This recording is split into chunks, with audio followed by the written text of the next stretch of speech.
In that regard, I initiated measures to create the enabling environment for the youth of St. Lucia to access existing and emerging business opportunities by establishing the Youth Economy Agency to convert hobbies into entrepreneurship and skills into business. The youth economy creates a special space in the economy with the necessary facilitation for youth-owned businesses to start, develop, and grow. Our goal is to harness the skills, hobbies, talents, and innovative capacity of our youth and channel this passion and creativity into successful businesses which can truly transform the lives of our people. In less than 8 weeks, a total of 102 grants have been issued to young entrepreneurs in diverse areas, ranging from agriculture, agro-processing, fashion, ICT, food and beverage. The Youth Economy Agency will this week be graduating 92 young persons following an intensive 3-week business training program. Successful participants will each receive an injection of $5,000 to bring their plans to life.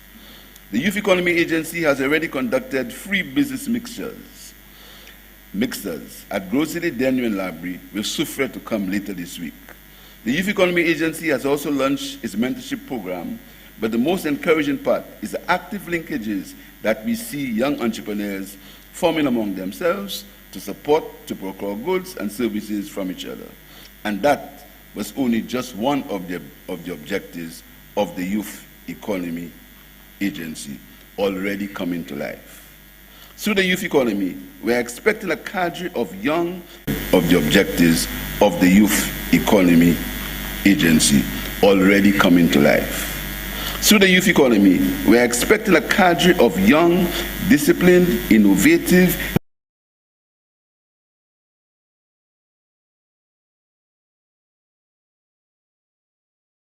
strategic alliances among themselves while embarking on global and regional partnerships that will expose them to the opportunities in the region and the global marketplace. Our discussions during the course of the annual meeting are more crucial than ever. Our challenges are numerous, but not beyond the imagination, talent, and resourcefulness of our people. I'm convinced that we can continue to build a regional institution that can provide finance for climate changes, reset the debt issue, build capacity, and most importantly, improve the quality of life of the people of the region by providing financing in the areas of education, healthcare, manufacturing, tourism, climate, infrastructure, road and water infrastructure, food, and energy security. We must commend the CDB for the support it has provided to St. Lucia and the region to help navigate the difficult social and economic challenges of the COVID pandemic. While the CDB fulfills its mandate, countries must manage their economies to provide the necessary fiscal space to allow for the repayment of debt to the institutions, since the shareholders expect their resources to be used in the most efficient manner. I urge the CDB to remember that there can be no economy without people, and our policies must ensure economic sustainability, but not forgetting the social, health, nutritional, and economic well-being of the people of the region. For in the final analysis, it is the people whom we serve. I wish you a successful AGM and implore you, while in our beautiful island, to let her inspire you. I thank you.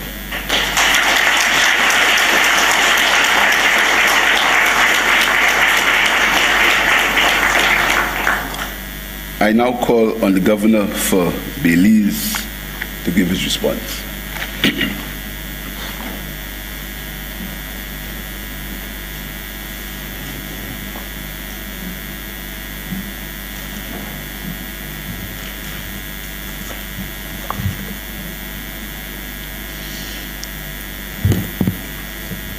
I would like to acknowledge the presence of the Acting Governor General, Mr. Errol Charles and Mrs. Charles, Prime Minister of St. Lucia, Honorable Philip J. Pierre, governors, directors, the President of the Caribbean Development Bank, government representative, development partners, and other distinguished guests. Ladies and gentlemen, good morning. Firstly, I want to thank our host country, St. Lucia, for the warmth of its people and the generous hospitality, a beautiful and fitting backdrop for the conversations to come. In this vein, I wish to recognize the hard work of the management and staff of the bank. Many times, their hard work and sacrifice goes unnoticed and unrecognized. The tremendous work being done across the region and the work that went into ensuring that this annual meeting is a success is worthy of commendation. I greet you all today on behalf of the Prime Minister of Belize, the Honorable John Briceño, the government, and of course, the citizens of Belize. It is an honor to speak to you all today, not only on behalf of my country, but also on behalf of all our borrowing member countries. As we know, we have much more commonalities binding us than differences. We are stewards of some of the best natural resources that Earth has to offer. We have rich histories that have bred unique cultures.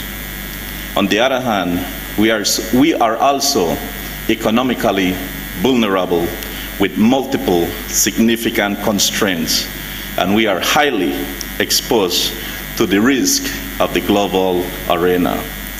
In many instances, by standard to phenomena beyond our control. More than anything, though, the greatest thing we share in common is our resilience. Even in the face of a global pandemic, in the face of the giant and crude appetite of climate change, in the face of geopolitical tensions, in the face of suffocating global inflation, we continue to persevere. Allow me to illustrate that resilience through the lens of Belize, under the leadership of our Prime Minister, the Honorable John Briceño. The government of Belize has accomplished many major milestones, though thought to be impossible given persistent externalities. In the area of macro-level fiscal management, Belize achieved a 65 percentage point reduction in our debt to GDP, down from 133% in 2020 to 64% as of December of 2022. This was largely due to the historic blue bond debt for marine conservation transaction. It allowed us to successfully renegotiate our external commercial debt and resulted in an immediate 12% reduction in our total government debt. In the process, Belize earmarked $4 million annually for marine conservation. In the areas of social protection, Belize have mainstreamed national efforts to develop a comprehensive social protection strategy and are steadily on track toward achieving multidimensional social protection with the unemployment rate at an all-time low of 5%. Belize is among the fastest growing economy in the region, giving international partners and investors restored confidence in our economic productivity. And while I will share more about these notable feats and promises that Belize will continue to ascend on this course, the reality is that if another hurricane will strike tomorrow, or a global pandemic rampage once more, all our progress would likely disappear. The last few hurricanes that impacted Belize contributed to average annual losses of 4% of GDPs and considerably damage to infrastructure and public utilities.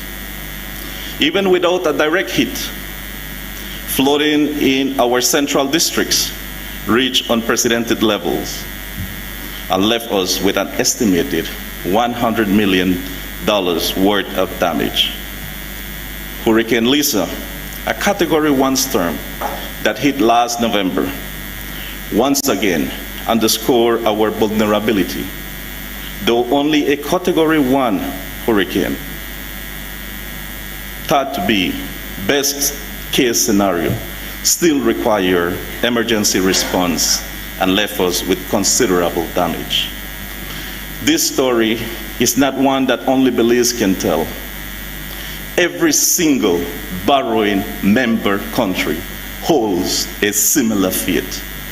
This scenario has become the norm for our region. We know that our progress is only as secure as we are in the face of external shocks. Individually, as countries, we have made great strides in reducing our debt burdens, prioritizing climate action, building our disaster risk reduction facilities, and serving our people. But collective actions remain crucial.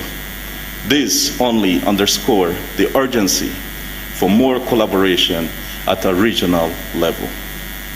We recognize the strategic role of the Caribbean Development Bank in mobilizing resources to support borrowing member countries, efforts to address the challenges they face.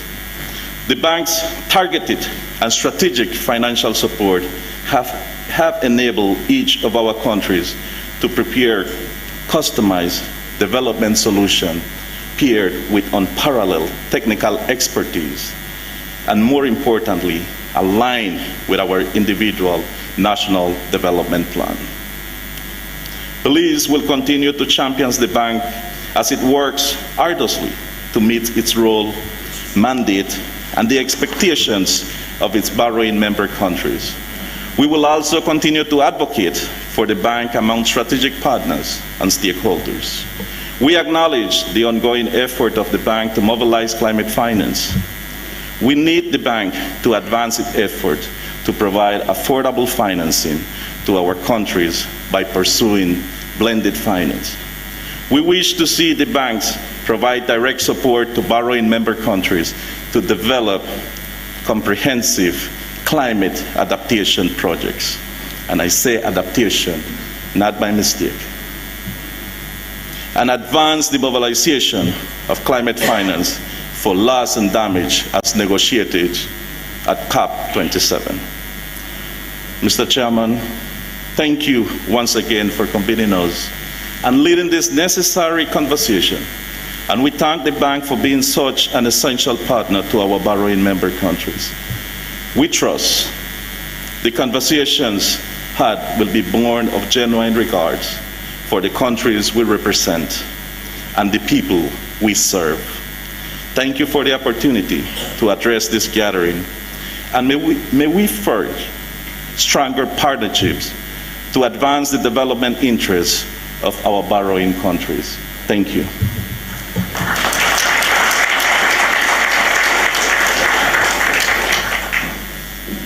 I now call on the Governor for Venezuela to speak on behalf of regional non-borrowing members.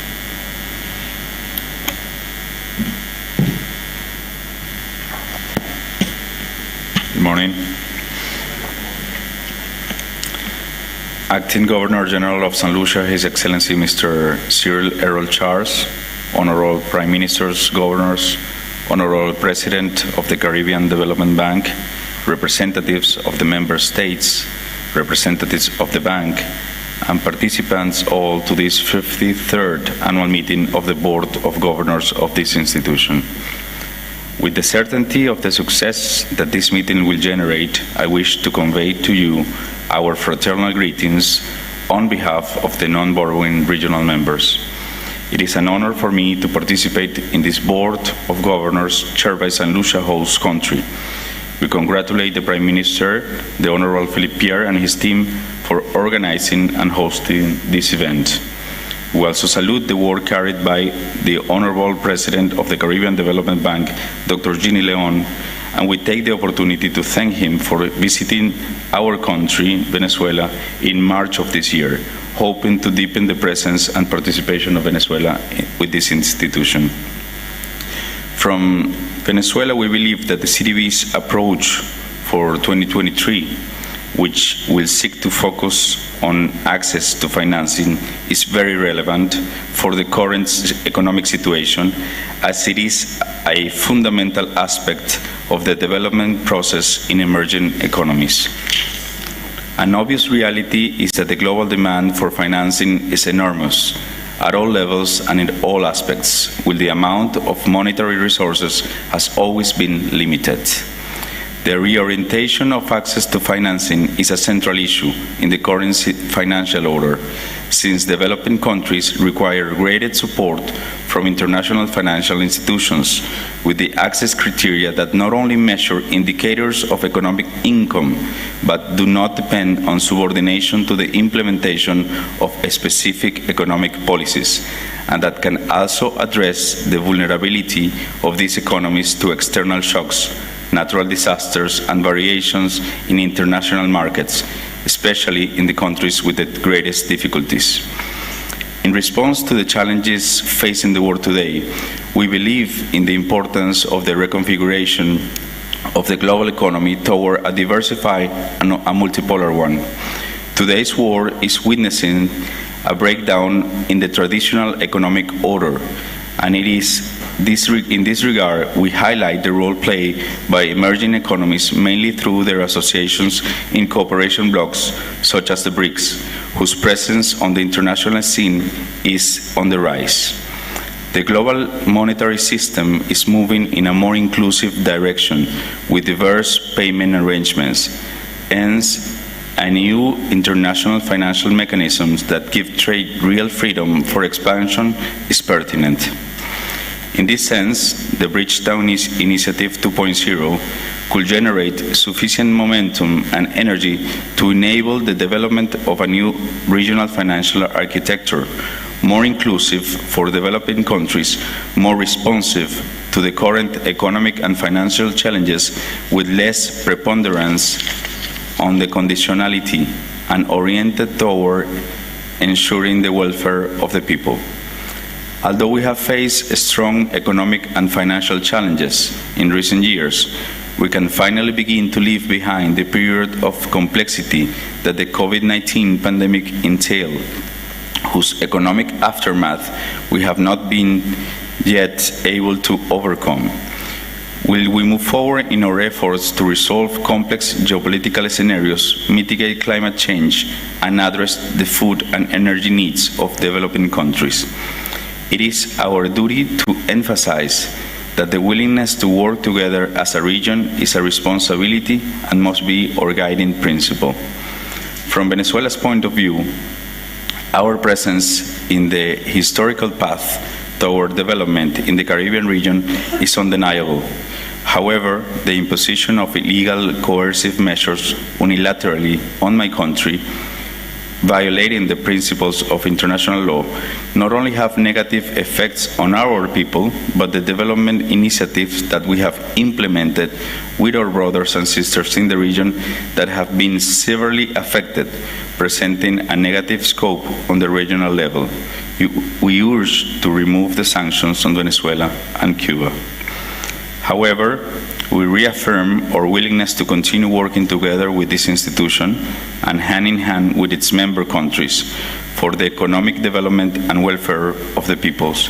Let us move forward for a new international economic order of justice, balance, inclusion, and compensation. Finally, Excellencies, allow me to convey to the Caribbean Development Bank our best wishes for another successful year, and to reiterate to all our Caribbean brothers and sisters that they can count on our friendly hand and the friendly hand of President Nicolas Maduro and the government of Venezuela to face the challenges and adversities on the road to develop a long and complex path that undoubtedly requires collective actions and a renewed leadership in the international concert. Thank you very much.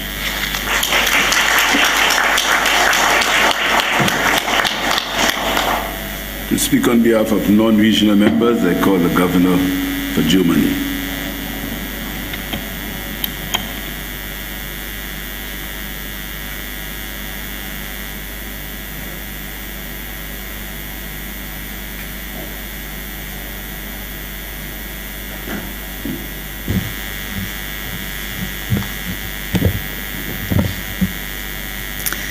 Honorable Governor, Prime Minister, and Excellencies, President Leon, distinguished governors, ladies and gentlemen.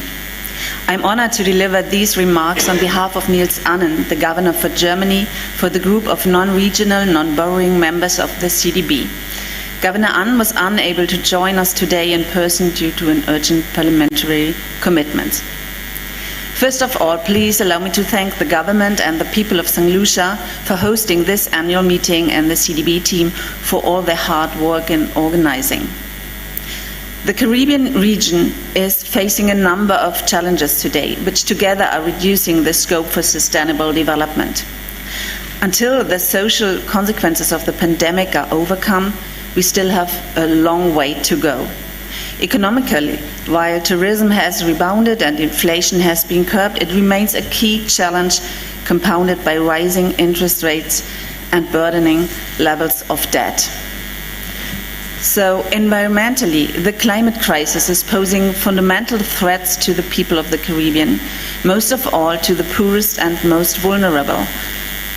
As a consequence of climate change, the Caribbean is hit by natural disasters with ever-increasing frequency and intensity, causing significant damage and loss of life each year. Yet, I'm optimistic. The people and societies of the region are actively looking for answers to these challenges and building resilience. And the region has a lot of potential. This includes a well-educated population, an increasingly diversified economy, and an active civil society.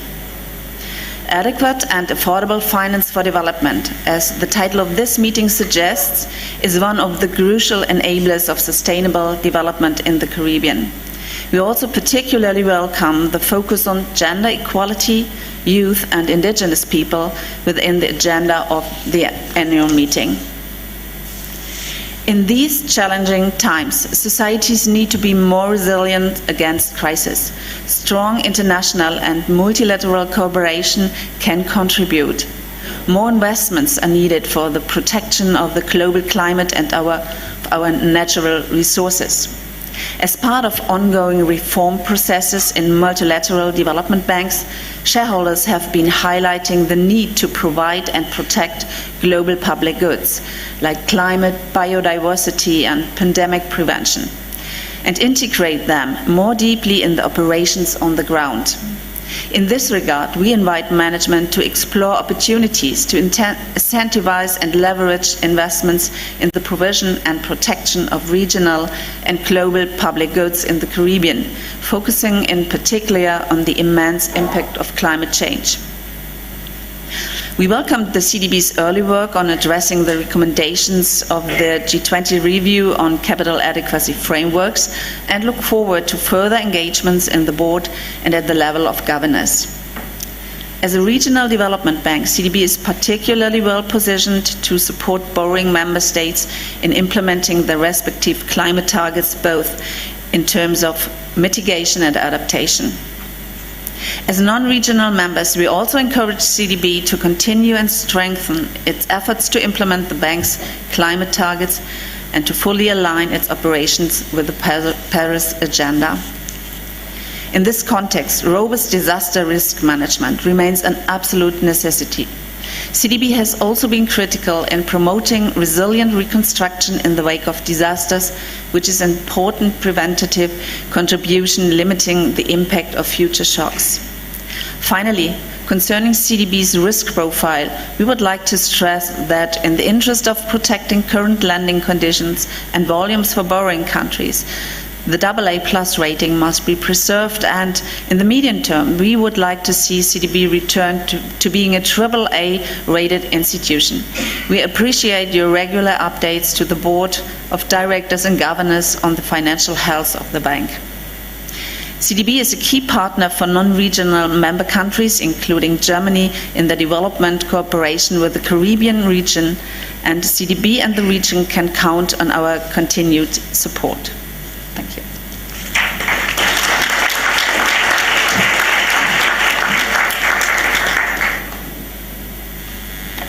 I'll call on the Governor for Guyana to give the report. I nearly forgot the President. It's my distinct pleasure to invite the President of the Caribbean Development Bank, Dr. Hyginus Jean Leon, to address us.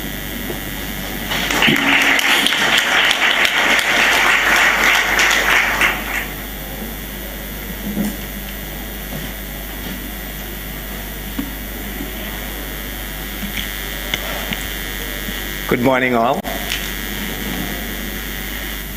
Since we are in St. Lucia, I think I will deviate a little from protocol and start with a little bit of Creole.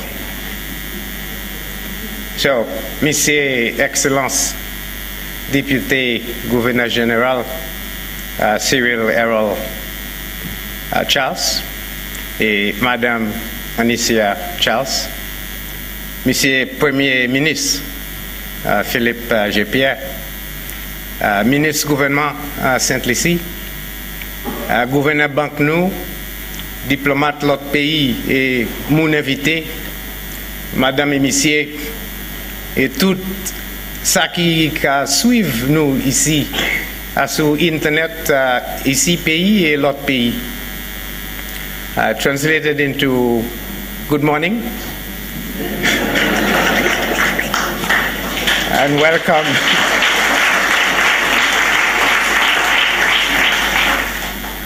Alors bonjour et bienvenue pour toutes. Bienvenue pour 53e réunion annuelle Banque Développement Caraïbes nous et qui a fait moi bien beaucoup plaisir aussi pour bienvenir tous ici en pays natal moi Saint-Lucie Hélène Caraïbes. So good morning and welcome to the 53rd annual meeting of the Caribbean Development Bank, and I'd like to welcome all of you here. It is a pleasure for the bank to host this meeting in the Helen of the West, my hometown of St. Lucia.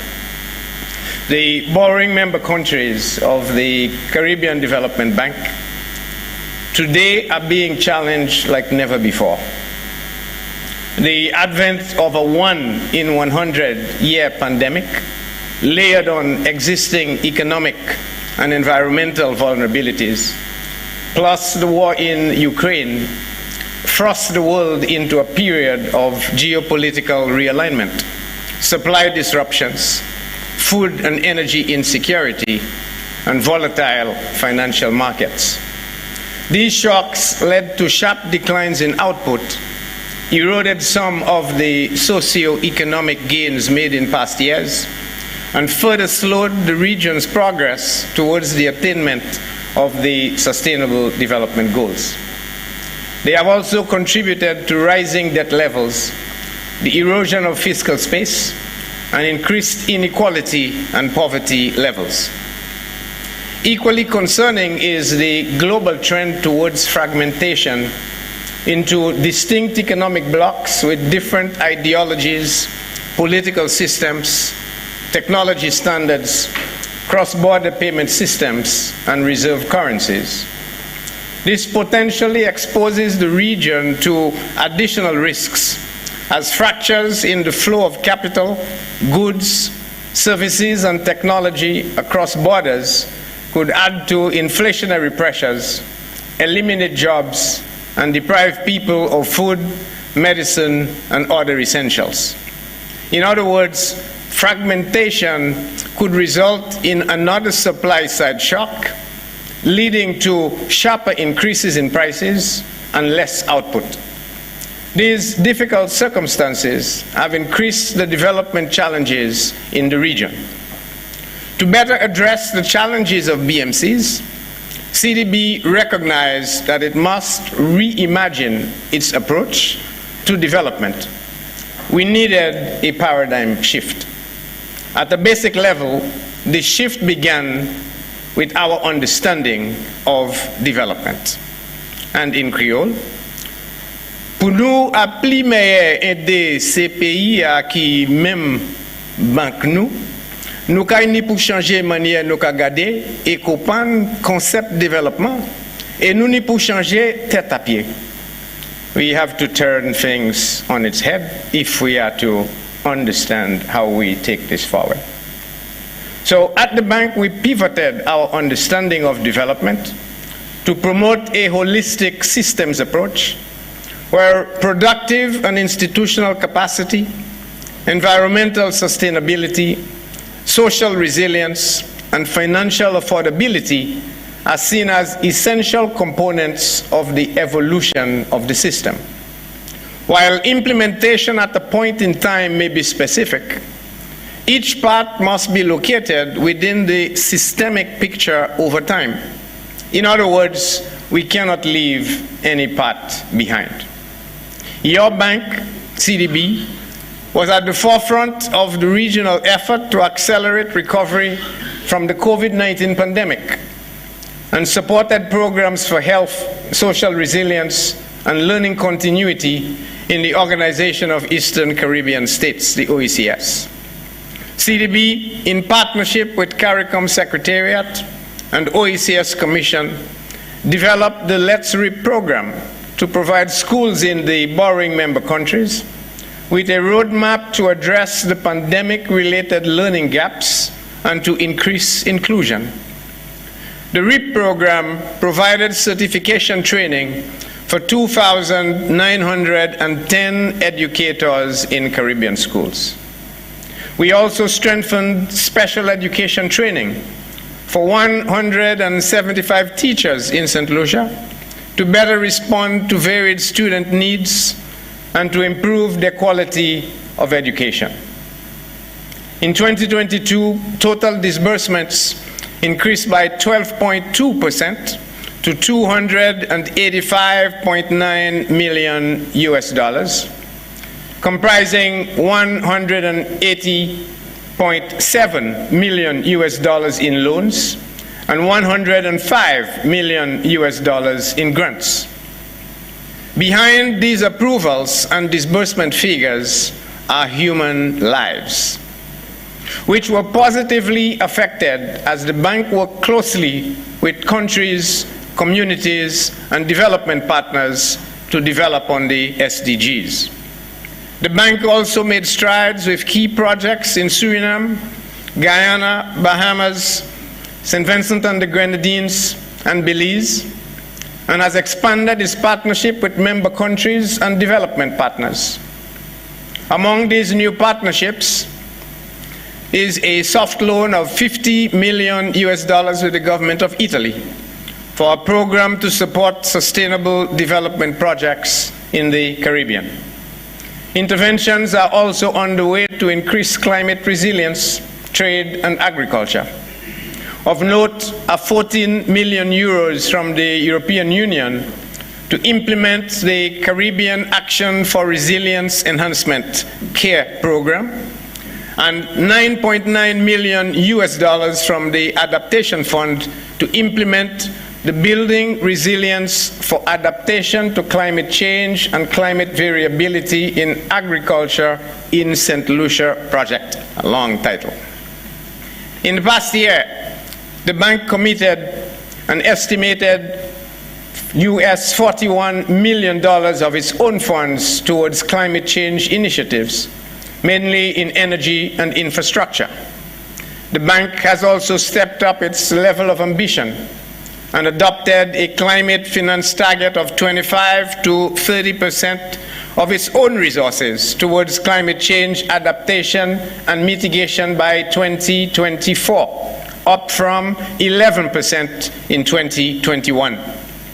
We will continue to build on these achievements and deepen our ambition for the road ahead. In patois, nous allons continuer à construire ça nous a commencé bien et aussi faire ambition nous plus fort pour assurer succès à ce chemin devant nous.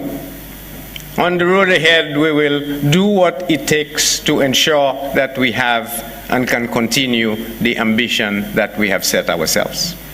Meanwhile, we are cognizant of the fact that headwinds remain, as growth in the Caribbean is expected to moderate when tourism returns to pre-pandemic levels. Tighter global financial conditions could make it harder to finance fiscal deficits and rollover debt. Additionally, there are climate-related disasters that may cause large economic and social losses and weaken economic activity.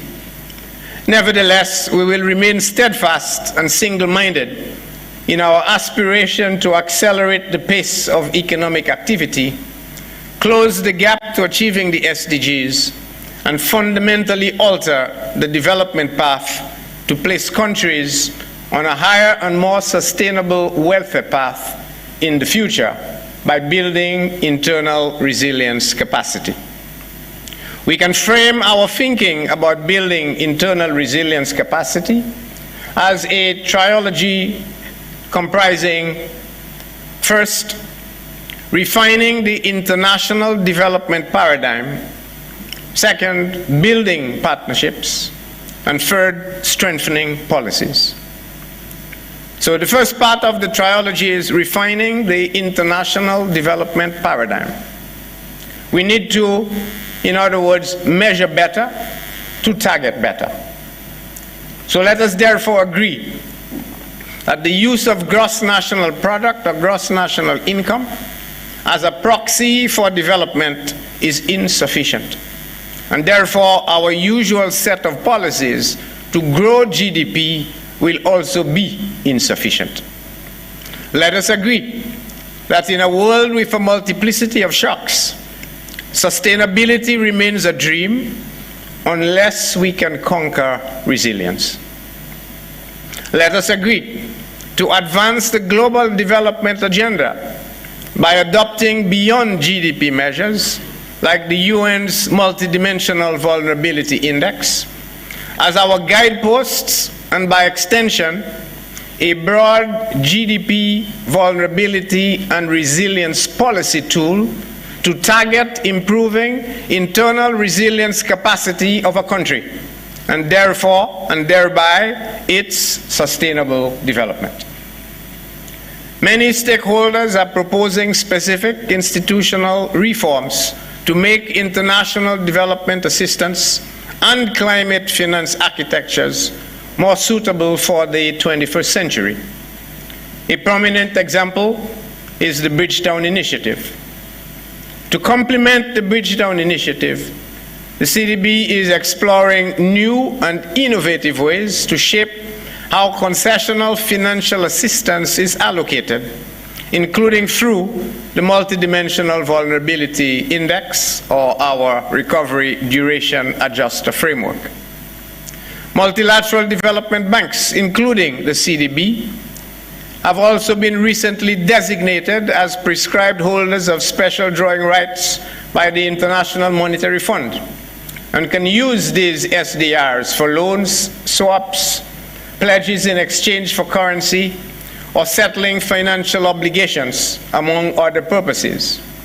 There are also efforts underway to establish a more robust architecture to address vulnerable countries' loss and damage needs, including through the Santiago Network and the new Loss and Damage Fund that the UNFCCC parties agreed to establish at COP27. The second part of the trilogy is partnerships. Accelerated sustainable development requires partnerships for development between the private sector, the government, and the international community. In fact, I have repeatedly said that sustainable development is too important for it to be the exclusive purview of governments. Let us agree, therefore, that we need to share to grow, sharing opportunities, sharing burdens, and sharing responsibilities. Partnerships should therefore take place at various levels. Partnerships among multilateral financial institutions. Why don't we use financial partnerships to effect scale lending along thematic lines, for example, a green just energy transition that goes beyond national and continental boundaries. Regional and external associates can also pursue partnerships in knowledge creation, sharing technology to improve productivity, global productivity, and focusing on national goals that can be effectively delivered through complementarities and synergies between the private and the public sectors, thereby helping to break the trust barriers that exist between public and private sectors, and unifying a focus on country prosperity. Partnerships can also occur in capacity building. For example, we can reimagine our learning systems and develop centers of excellence through using technology to bridge skills gaps across the Caribbean islands, particularly in new and emerging areas such as animation and gaming, robotics, digital media, and green engineering. This can expand skill sets and create jobs and business opportunities, particularly for the youth of our region, and help to mitigate some of the outward migration of our best and brightest young people. The third part of the trilogy is policies. We need policies and supporting instruments that are designed to drive fit-for-purpose investment activities, enhance implementation capacity for building resilience, and increasing access to adequate and affordable financing for investments. I want to focus on the financing aspect of those policies.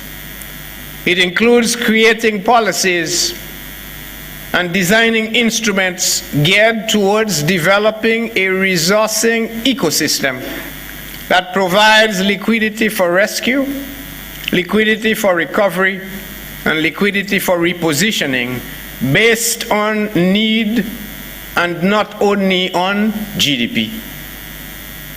Examples of that infrastructure that I speak of include contingent disaster financing instruments.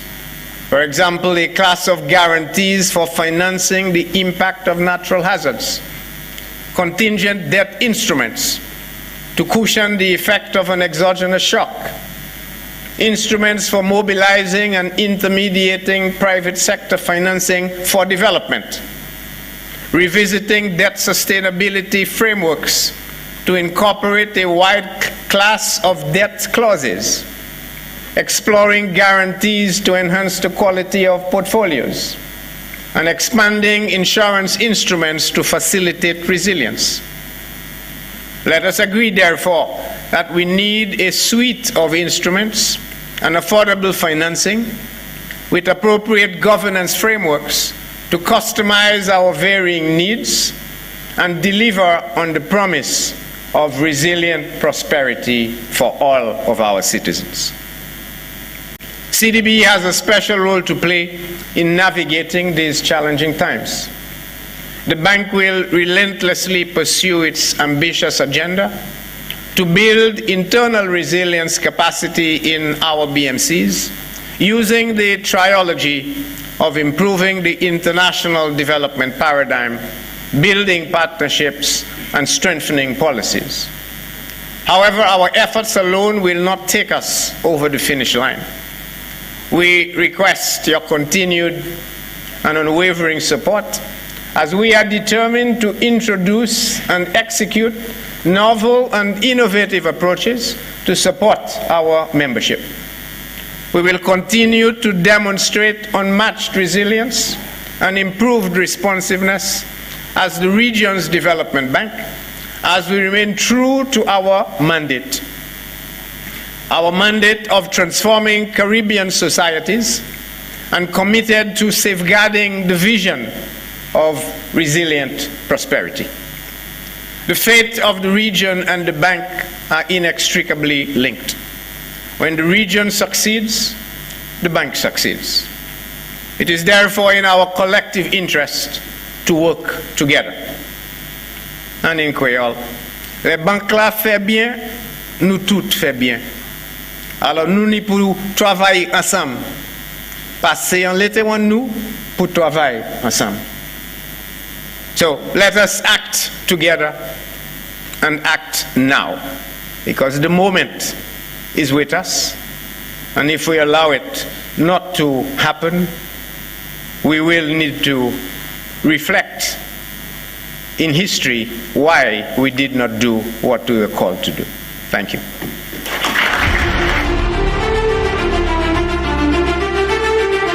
There is strength in numbers. We can do this. You have in the IDB group an entity committed to this concept of partnership with purpose for a stronger, more resilient and integrated Caribbean. Our future awaits. Let's embrace it together. The pathway to resilient prosperity is paved with sustainable partnerships. Together.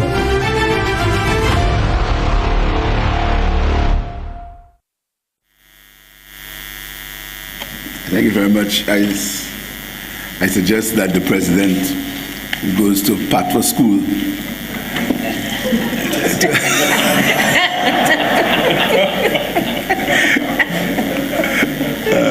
Anyhow, I want to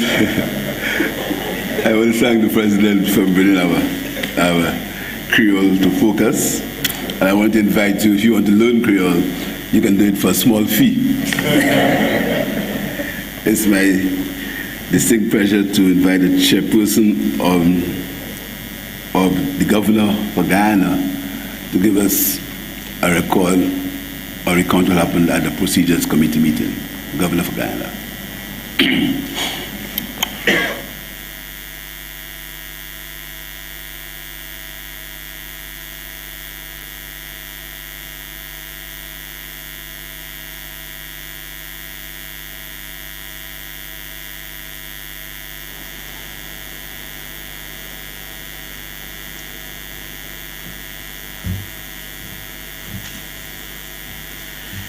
Morning, Chairman, Governors. The Procedures Committee met on Monday, June 19, 2023 at 4 p.m. And the report of this committee, dated June 20, 2023, is before you. I have the honor to table the report on behalf of the committee and move that the Board of Governors adopt the recommendations contained therein. Mr. Chairman, the Procedures Committee met at 4 p.m. on Monday, June 19, 2023. Representatives of Antigua and Barbuda, Bahamas, Barbados, Belize, Canada, China, Colombia, Germany, Grenada, Guyana, Haiti, Italy, Jamaica, St. Kitts and Nevis, St. Lucia, St. Vincent and the Grenadines, Trinidad and Tobago, and the United Kingdom. The committee submits the following report. 1. Schedule of the annual meeting. The committee recommends that the schedule of the meeting as set out in paper BG 53-1 be approved. 2. Provisions relating to the conduct of the meeting and the Procedures Committee, The committee recommends that the provisions relating to the conduct of the meeting of the Procedures Committee in paper BG 53-2 be approved. Agenda. The committee recommends the adoption of the agenda as circulated in paper BG 53-3. Regarding the items on the agenda, the committee reports on the following recommendations. A. Annual report for 2022. The submission to the governors of the annual report for 2022 was noted. Governors who wish to do so may comment on the annual report in their statements. B. Audited financial statements and reports of the independent auditors 2022. The committee considered the report of the Board of Directors, paper BG 53-4, and the audited financial statements and reports of the independent auditors contained in the annual report and resolved as follows. The audited financial statement be in respect of its ordinary capital resources, special development fund, and other special funds are approved. C. Allocation of the net income of the year ended December 31st, 2022.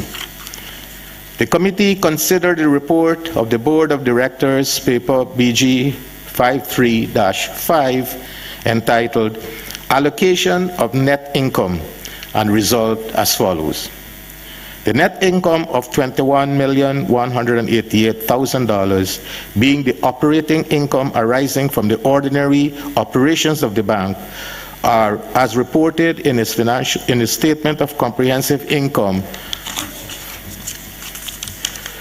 for the year ended December 31st, 2022, be allocated to the retained earnings and reserves of the bank. 2.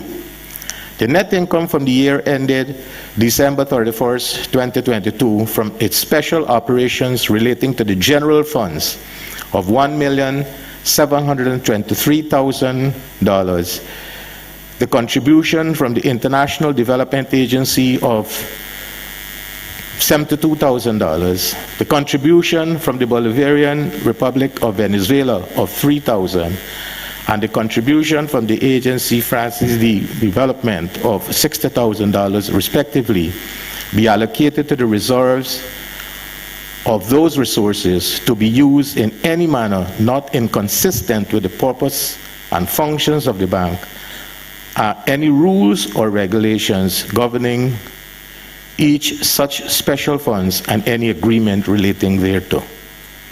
D. Administrative budget for the year ending December 31st, 2023.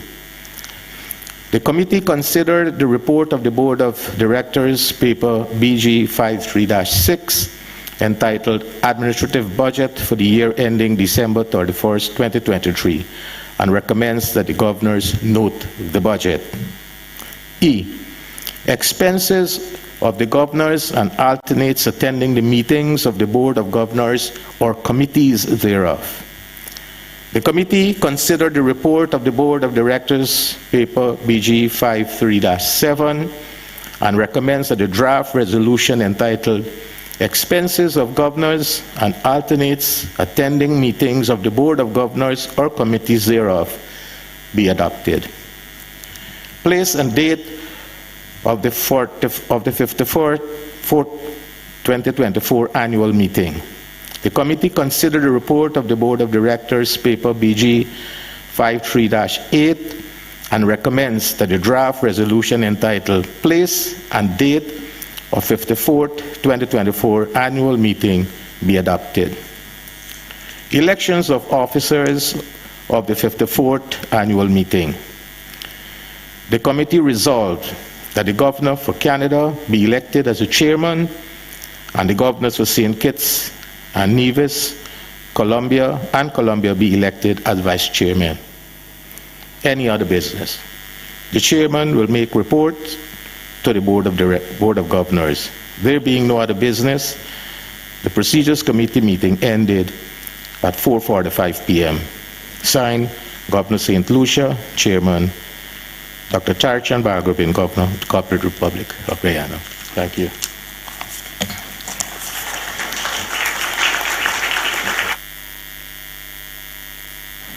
Thank you very much, I'd like to bring this opening ceremony to an end. And could you stand for the departure of the Excellency, the Governor General?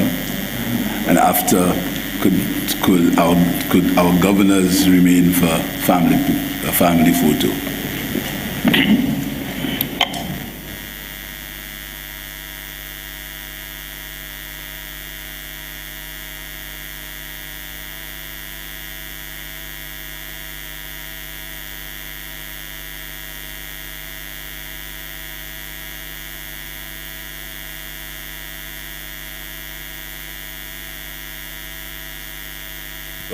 Family photo, and this meeting, this opening ceremony has come to an end. Thank you very much.